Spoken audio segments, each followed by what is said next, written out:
자, 안녕하세요. 우리 오늘 이제 삼위일체에 대한 말씀을 뉴시티 교리문답 통해서 봤죠? 여러분 잘 정리하시겠죠? 한 본체이시다 하나님은 세 위격이 있으시고 그 한 본체라는 건 동일한 본질을 가지신 하나님이라는 거죠. 근데 세 위격, 서로 다른 위격이 완전한 하나를 이루신다. 그래서 우리가 그걸 7가지로 나눴었어요. 하나님은 하나이시다, 한 본체이시다. 그 다음에 성부 하나님은 하나님이시다. 성령 하나님은 하나님이시다. 성자 하나님은 하나님이시다. 모든 위격이 하나님이시고, 근데 성부는 성자가 아니시고, 성자는 성령이 아니시고, 다시 성령은 성부가 아니시고, 그래서 각각의 위격을 가지셨다. 이런 말씀을 나누었죠. 이게 삼위일체가 별거 아닌 것 같죠, 여러분. 복잡해. 그냥 대충 살자. 그냥 예수 잘 믿으면 되는 거 아니야? 근데 우리가 누구를 믿는가, 그분이 어떤 분인가가 굉장히 중요해요. 여기서 모든 이단들이 나온다고 그랬어요. 그리고 이제 오늘 우리가 교리문답 4문을 하면서도 동일하게 중요한 부분이 되는 거예요. 교리문답 4문에는 그 하나님을, 삼위일체 하나님을 닮은 사람으로 우리가 창조되었다는 내용을 좀 다루고 있어요. 자, 그래서 오늘 제목은 하나님의 형상으로 살아가기, 창세기 1장 27절 28절인데 제가 한번 읽어볼게요. 여러분도 창세기 1장 27절 28절을 보시면 하나님이 자기 형상 곧 하나님의 형상대로 사람을 창조하시되 남자와 여자를 창조하시고 하나님이 그들에게 복을 주시며 하나님이 그들에게 이르시되 생육하고 번성하며 땅에 충만하라, 땅을 정복하라, 바다의 물고기와 하늘의 새와 땅에 움직이는 모든 생물을 다스리라 하시니라. 아멘. 자, 이렇게 하나님께서 하나님의 형상으로 사람을 지으셨다 하는 내용이 기록되어 있습니다. 교리문답을 보면 이제 자, 하나님이 어떤 분이길래 하나님의 형상으로 사람을 만드셨느냐, 이제 3문과 4문이 이어진단 말이죠. 하나님이 어떤 형상이세요? 하나님 존재 방식이 뭐였어요? 여러분, 삼위일체란 말이에요. 그 하나님을 닮은 존재로 우리를 만드셨어요. 하나님의 형상이라고 표현을 하죠. 우리가 본문에서 다 읽지는 않았지만 26절에 보면 어떤 내용이 나와요. 우리가 오늘 예배 시간에 잠깐 봤죠. 우리의 형상을 따라 우리의 모양으로 삼위일체 하나님, 그 하나님을 닮은 존재로 인간을 만드셨다는 것입니다. 그래서 이제 우리를 어떻게 창조하셨느냐? 답은 하나님의 형상대로예요. 근데 이제 의미가 있다는 거죠. 그럼 당연히 여러분 오늘 나누었던 말씀과 비슷한 결론이 나올 수밖에 없는 거예요. 서로 사랑 안에서 하나 되는 존재로 만드셨다. 이게 하나님의 창조 목적이라는 것들이 거기에 들어가 있어요. 그래서 이제 교리문답에 보면 왜? 라는 주제가 들어있어요. 왜? 그 다음에 어떻게? 라는 그런 질문이 들어가 있어요.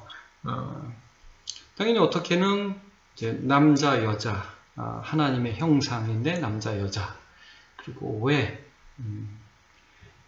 하나님 닮아서요. 궁극적으로 하나님을 사랑하고 하나님과 관계 맺고 하나님과 잘 지내고, 또 이 교리문답에 다 다루진 않지만 사실 여러분, 하나님의 형상으로 지음받았다는 것은 어떤 의미가 있냐면, 첫째는 이 교리문답에서는 이것밖에 안 다뤄요. 하나님과의 수직적인 관계. 그러나 좀 더 넓게는 남자, 여자 서로 인간 간에 사랑하는 존재로 만드셨고, 그 다음에 마지막으로는 만물과도 관계를 갖는 거예요. 그러니까 창조물이죠. 우리 자연이란 말을 잘 안 쓰는데 세상에 있는 모든 만물들을 잘 다스리도록, 관계를 맺도록 우리를 지으신 거예요. 왜냐하면 이제 만물 가운데 하나님의 통치를 드러내는 대리자가 사람인 거죠. 자, 이제 오늘 교리문답을 한번 읽어보겠습니다.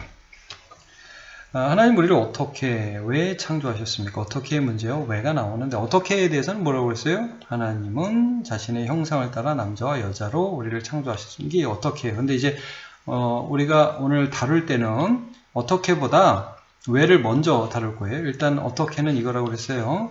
자신의 형상, 하나님의 형상을 따라서 남자와 여자로 우리를 창조하셨습니다. 자, 하나님의 형상을 따라 창조했는데 사람이 남자, 여자가 있다는 거예요. 남자, 여자 자체가 하나님의 형상을 꼭 집어서 말하는 건 아니에요. 물론 남자, 여자 안에도 하나님의 형상이 있긴 있어요. 근데 이제 이 말씀은 하나님이 남자 여자가 있다는 말씀은 아니라고요. 분명히 아시고. 그 다음에 왜 창조하셨습니까? 그것은 그분을 알고 사랑하며 그분과 함께 살아가고 그분을 영화롭게 하기 위해서입니다. 그러니까 하나님을 사랑하고 하나님께 영광 돌리고 하나님과 동행하기 위함이라는 말씀을 하고 있는 거죠. 따라서 하나님께 지음받은 우리가 그분의 영광을 위해 살아가는 것은 당연한 일입니다. 자, 사람 창조의 어떻게라는 부분, 그 다음에 무슨 목적으로, 왜, 무엇을 위해서라는 두 가지 질문에 대한 답이 나오는 거죠. 그래서 이제 사실 이게 소요리 문답의 1문과도 굉장히 연결되어 있어요. 인간의 제일 되는 목적이 뭐예요? 하나님을 영화롭게 하고 영원토록 그를 즐거워하는 것입니다. 그러니까 하나님이 인간을 창조하실 때는 분명히 인간에게 어떤 목적을 두고 계시는 거예요.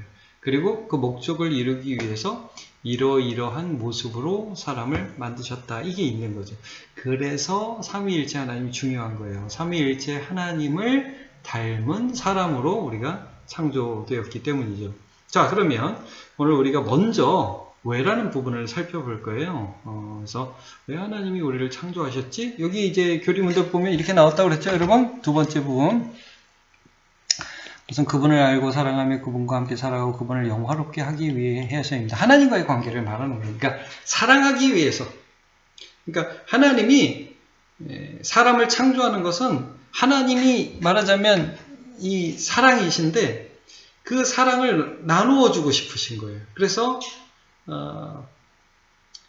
우리가 필요해서가 아니라 그 하나님의 그 사랑하시는 그 존재 방식으로서의 그 아름다우심을 우리에게 두셔서 우리도 사랑하는 존재로 만드시는 거죠. 그러니까 여러분, 인간은 사랑할 때 행복해요. 제일. 그거를 끊는 게 죄라고 그랬어요. 제가 이제 서문에서, 이제 교재에서 이제 도입 문제를 이렇게 잡았어요. 사람들은 자녀를 왜 낳죠? 여러분, 자녀를 낳는 목적이 뭐죠? 왜 자녀를 낳을까요? 나는 자녀가 있다면 이후 또 자녀를 갖는다면 청년들의 경우에 어떤 목적을 갖게 될 것입니까? 이렇게 할머니 할아버지들 보면 손주 나오면 너무 좋아하시고 이뻐하시잖아요. 이유가 뭘까요? 이런 사람 거의 없어요. 내가 자녀를 많이 낳아가지고 그 자녀를 통해서 돈을 많이 벌어야지. 물론 너무 어려운 지금 후발국가, 좀 경제적으로 어려운 데는 진짜 그런 데 있어요. 딸 낳아가지고, 딸 많이 낳아가지고 시집 보내면서 돈 받아 먹으려고 딸 낳는 그런 집도 있어요. 정말 악독하죠. 그게 여러분 인간의 목적이겠습니까? 여러분, 자녀를 낳으면, 자녀가 부모를 닮죠. 할아버지, 할머니도 닮고. 너무 이쁩니다. 너무 사랑스럽죠. 그래서 잘해주고 싶죠. 여러분 왜 잘해주죠? 너 잘되라고. 어떤 분은 이렇게 얘기도 해요. 너 잘돼. 나는 신경 쓰지 마. 그런 건 없어요. 여러분 우리 자녀가 잘되면 누가 영광 받죠? 부모가 영광이 되죠. 부모에게 큰 하여튼 힘이 되는 거고 이건 굉장히 영광스러운 거예요. 그래서 여러분 자녀가 좋은 대학 가면 막 플래카드 붙이고 그러잖아요. 여러분 이제 이거예요, 이거. 하나님이 우리를 만드신 목적이 뭘까? 하나님을 사랑하게 하시고, 서로 사랑하면서 살아가고, 만물을 잘 다스리고, 이렇게 하면서, 하나님과 관계 맺으면서, 궁극적으로는 우리가 너무 행복하니까, 하나님을 기뻐하니까, 결국 누구한테 영광이 돼요? 그게 하나님께 영광이 되는 거예요. 그게 목적이라고요. 그래서 이사야 43장 21절, 이게 참 쉽습니다. 4321, 이사야 43장 21절을 보면 유명한 말씀이 나와요. 이 백성은 내가 나를 위하여 지었나니 나의 찬송을 부르게 하려 함이라. 여러분 생각나시죠? 하나님의 목적이라는 거예요. 하나님 닮은 사람으로 지으셔서 사랑하면서 결국 하나님께 영광 돌리는 거예요. 여러분 우리가 믿음으로 살아서 하나님께 복을 받으면 또 하나님께서 주시는 은혜를 받아서 우리가 행복하면 누구에게 영광이 돼요? 하나님께 영광이 돼요. 이게 목적이에요. 그래서 와 우리 하나님 너무 좋습니다. 우리가 찬양하면 그러면 하나님이 너무너무 기뻐하시는 거죠. 창조 목적이라는 거예요. 인생 목적이죠. 우리의 인생의 목적. 하나님의 창조에 그런 뜻이 있다는 거예요. 자, 그래서 이절 보시면 자, 하나님께서 하나님의 형상으로 사람을 지으신 목적은 무엇입니까? 맞는 것 모두 고르시오. 그래서 하나님께 복을 많이 받아서 이 세상에서 내가 영광받기 위함이다. 제가 좀 질문을 좀 유치하게 만들긴 했는데 어쨌든 이거 아니죠. 하나님이 영광 받으시는 거예요. 그러니까 하나님 따라 나 따로 하나님 앞에 내가 뭐 얻어내기만 하면 된다는 그런 식의 사고방식은 죄된 사고방식입니다. 하나님 이거 주세요. 막 그거 받고 좋아하고 하나님 잊어버리고 이게 아니라는 거죠. 우리가 은혜를 받으면 받을수록 결론적으로 더 어떤 것이 우리의 삶에 일어나냐면 그 은혜를 주신 하나님을 더 사랑하게 되는 것입니다. 자, 두 번째. 예수 안에서 하나님의 사랑을 받아서 나도 하나님을 사랑하는 삶을 살게 하기 위해서이다. 자, 누가복음 7장 47절 한번 볼까요? 이제 그 향유 옥합을 예수님께 부은 그 여인에게 예수님께서 여인에 대하여 하신 말씀이죠. 47절 말씀 제가 읽으면요. 이러므로 내가 네게 말하노니 그의 많은 죄가 사하여 줬도다. 이는 그의 사랑함이 많음이라. 사함을 받은 일이 적은 자는 적게 사랑하느니라. 이런 말씀이 있습니다. 많이 사랑받았으니까 그래서 향유 옥합도 붓고 누가 비난을 하고 누가 눈총을 줘도 그것과 아랑곳 없이 주님을 사랑한다고 이렇게 고백을 하는 것이죠. 그래서 여러분 이게 하나님의 목적이라는 거예요. 우리를 창조하신 우리가 그 하나님을 알고 사랑하고 동행하고 이렇게 되는 거. 자, 우리에게도 그런 목적들 하나님의 창조 목적이 이루어지고 있나요? 보죠. 세 번째, 십자가의 은혜를 경험한 사람으로서 나도 내 모든 삶을 통해서 궁극적으로 하나님께 영광을 돌리게 하려 합니다. 로마서 14장 7절 8절. 자, 이것도 한번 제가 읽어드리겠습니다. 우리 중에 누구든지 자기를 위하여 사는 자가 없고 자기를 위하여 죽는 자도 없도다. 우리가 살아도 주를 위하여 살고 죽어도 주를 위하여 죽나니 우리가 사나 죽으나 주의 것이로다. 이 말씀이 있습니다. 주님이 우리를 위해서 죽으셨어요.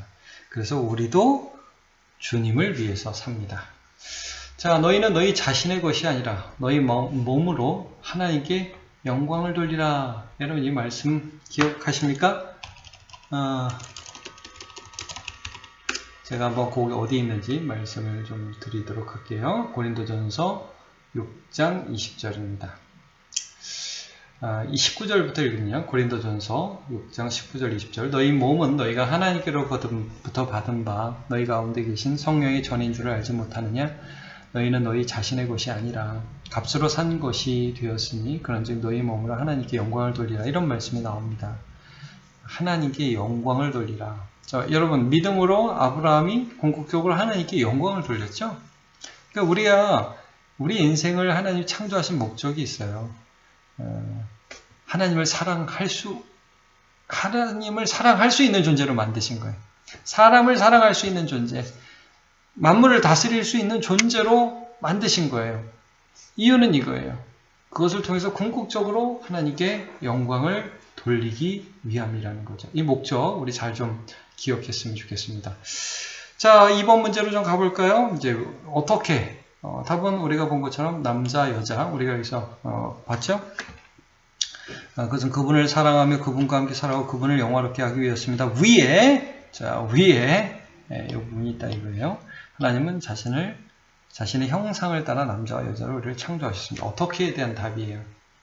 하나님이 우리를 하나님의 형상으로 만들되 남자와 여자로 만드셨다. 이게 삼위일체에 대한 반영이란 말이에요. 우리 쪽에서의 반영. 하나님이 남자 여자가 있다는 건 아니에요. 그러나 여러분 삼위일체도 서로 다른 위격이 하나를 이루듯이 근본적으로 인간은 남자와 여자가 있으면서 서로 하나를 이루면서 살아가요. 부부란 말이에요. 그러니까 이런 부분에 있어서 요즘에 우리가 이제 동성애나 이런 부분에 있어서 동성애적인 성향을 가진 사람들을 막 정죄하고 너네는 다 지옥 가 이렇게 말하면 안 된다고 그랬어요, 여러분.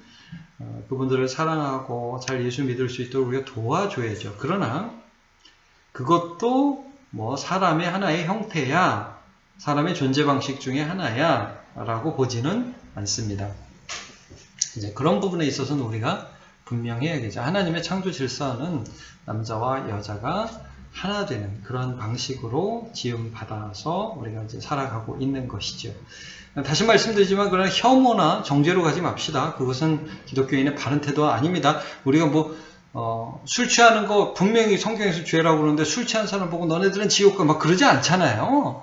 그러니까 이해하고 돕고 이제 이끌어 줄 수 있도록 우리가 애를 써야 될 거예요. 어쨌든 남자, 여자 그다음에 중요한 건 하나님의 형상. 그러니까 여러분, 하나님의 형상이라는 게 뭐예요? 하나님의 형상이 남자 여자로 국한될 수 없고 사랑할 수 있도록, 교통할 수 있도록, 다르지만 하나로 살아갈 수 있도록 우리를 창조하셨다. 그걸 위해서 있는 모든 이 조직의 구조, 육체, 남자 여자 이런 것뿐만 아니라 지정의 사랑, 창조적인 거 이런 것들 모두 다가 우리가 서로 하나 되어 살아갈 수 있는, 사랑할 수 있는 능력과 구조라는 거예요. 그러니까 하나님의 형상이라는 걸 톡 집어가지고 요게 하나님의 형상이 다야 이렇게 얘기할 수는 없어요. 굉장히 광범위한 개념이에요. 그러니까 예전에는 하나님의 형상 그런 이렇게 어떤 하나님의 속성, 영적인 것만을 다 하나님의 속성이라고 했는데 하나님은 육체가 아니시잖아요. 영이시잖아요. 그러니까 이 팔다리가 하나님의 형상은 아니지만 그러나 팔다리에도 하나님의 형상의 특징들은 나타나 있다. 이게. 어떻게? 이걸 갖고 섬기잖아요. 팔다리를 가지고. 팔다리가 있으면 가서 도울 수 있고 도닥여 줄 수 있고 안아줄 수 있고 눈, 코, 귀가 있으니까 공감하고 들어주고 얘기해 줄 수 있고 그러니까 이제 신체적인 부분에도 사실 하나님의 형상이 나타나 있다라고 볼 수 있습니다. 다시 말씀드리지만 그렇다고 하나님 눈, 코, 입, 팔다리가 있다는 게 아니라 그 삼위일체적인 속성들이 있다는 거예요. 그리고 영적인 부분도 마찬가지고 창조적이고 우리 동물하고 완전히 다르잖아요. 이것들을 통해서 우리가 서로 사랑하고 하나님을 예배할 수 있고 만물을 다스릴 수 있도록 하나님이 독특하게 사람을 지으셨다는 거예요. 이게 어떻게에 대한 답입니다. 자, 그래서 이제 오늘 본문이 27절 하나님이 자기 형상 곧 하나님의 형상대로 사람을 창조하시되 남자와 여자를 창조하셨다.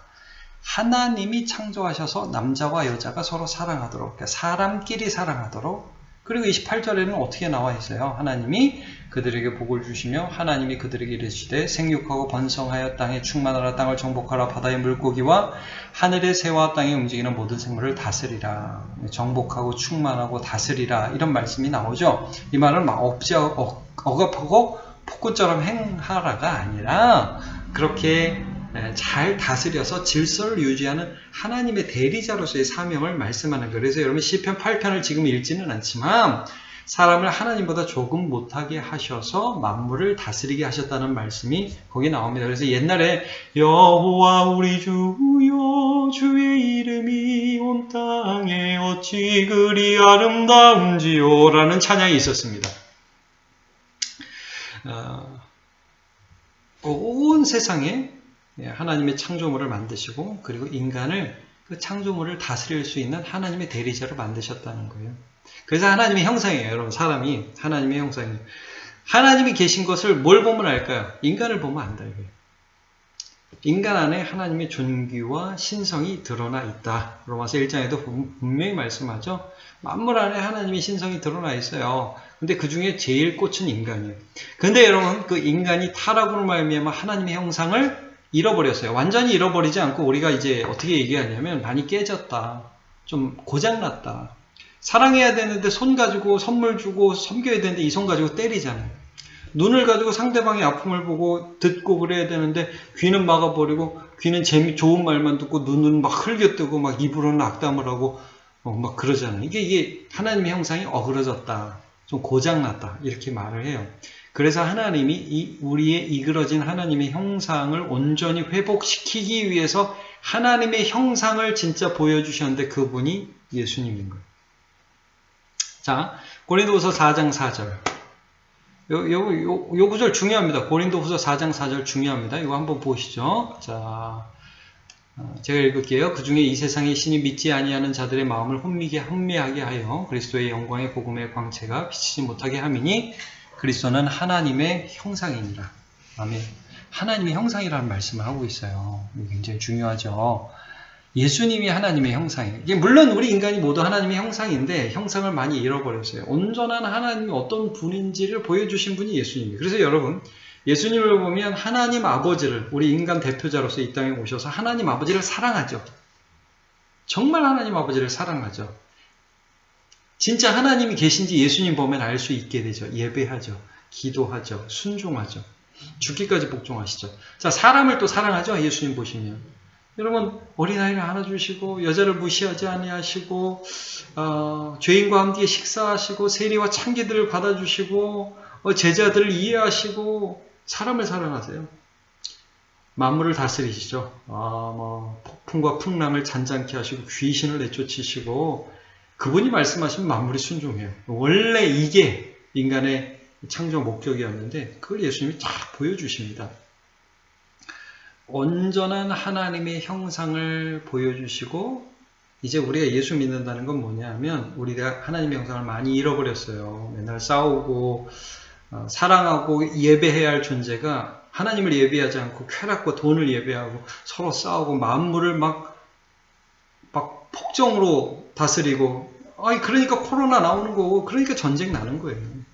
그러니까 우리가 이걸 회복해야 된다는 거죠. 예수님처럼. 자, 2번 문제를 좀 보도록 하겠습니다. 그래서 2번을 보시면 하나님은 하나님 이웃을 사랑하며 만물을 다스릴 수 있도록 우리를 하나님 형상으로 창조하셨습니다.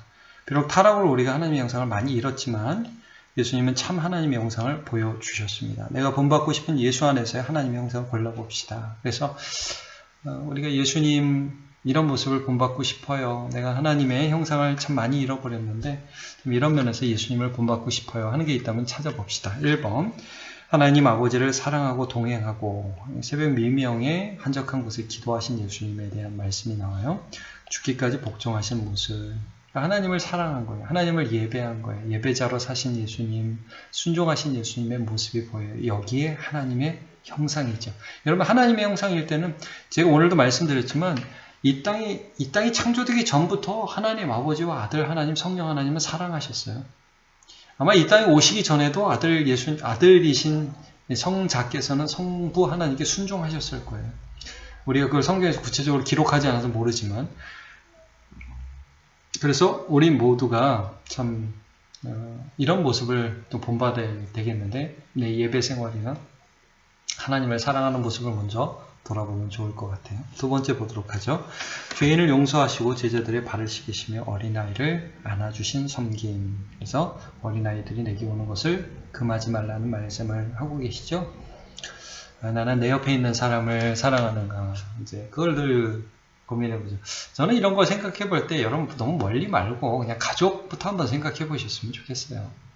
배우자, 부모님, 또 자녀들, 형제들, 그리고 이제 뭐 가장 가까운 학교 친구들, 뭐 직장 동료들, 하나님의 형상으로 살아간다는 건 어떤 것일까? 예수님이라면 그런 관계에서 어떻게 하셨을까? 그런 거를 먼저 좀 생각해 보셨으면 좋겠습니다. 세 번째, 풍랑을 꾸짖으며 귀신을 내쫓으시고 만물을 다스리신 이게 나오는데 자, 우리가 뭐 풍랑 꾸짖는다고 갑자기 풍랑이 잔잔해지지는 않겠죠? 귀신을 내쫓는다고 우리가 물론 이건 돼요. 여러분 귀신을 내쫓는 건 예수 그리스도의 이름으로 하나님이 우리 주신 권능으로 할 수 있습니다. 그건 내 권능으로 되는 게 아니라 예수 안에서 되는 일들이죠. 그러나 기도와 금식 가운데 된다고 말씀을 하고 있고요. 더 폭넓게 말씀을 드리면 에베소서 6장 9절이라든지 베드로전서 5장 1절 3절을 보면 에베소서 6장 9절은 제가 어떤 내용을 말씀드렸냐면 상전들이 종들을 다스린단 말이에요. 사장님이 회사를 다스린단 말이에요. 그때 우리가 얼마나 종들을 섬기고 사원들을 섬기고 사원들이 복지나 또 그들이 잘 회사에서 일할 수 있도록 돕는가 이런 걸 보는 거죠. 자, 베드로전서 5장 1절 3절 장로에 대한 규례예요. 그러니까 우리가 막 장로에 그래서 주장하는 자세를 취하지 말고 약물의 본이 되라고 권면을 하잖아요. 이게 다스리는 거예요. 다스리는 거. 그러니까 성경적 다스림은 섬김이죠. 예수님이 제자들의 발을 씻기셨잖아요. 내가 주와 선생이 되어서 너희의 발을 씻겼으니 너희들 이와 같이 서로 섬기는 것이 마땅하니라. 예수님이 이런 말씀을 하신단 말이에요.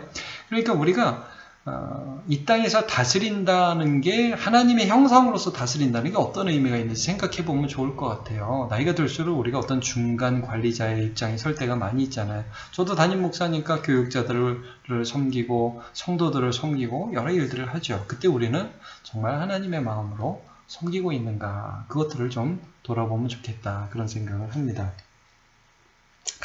자, 마침에 보겠습니다. 사랑의 하나님이 우리를 하나님 닮은 존재로 만드셔서 사랑하도록 하셨습니다. 예수 그리스도를 따라 사랑하며 하나님께 영광 돌리는 존재로 살게 해달라고 기도합시다. 예. 이렇게 마무리를 했으면 좋겠습니다. 자, 오늘은 삼위일체 하나님을 따라서 사람을 왜 창조하셨고 어떻게 창조하셨는지를 함께 살펴봤어요. 왜? 사랑하게 하는 존재로. 그래서 결국 하나님께 영광 돌리는 존재로 그렇게 만들고자 창조하신 거고, 어떻게? 하나님의 형상을 따라 남자와 여자로 창조하셨다. 이것들을 잘 기억하시고 또 믿음으로 또 살아가시기를 축복합니다. 우리 셀리더 분들 모두 수고하셨습니다. 감사합니다.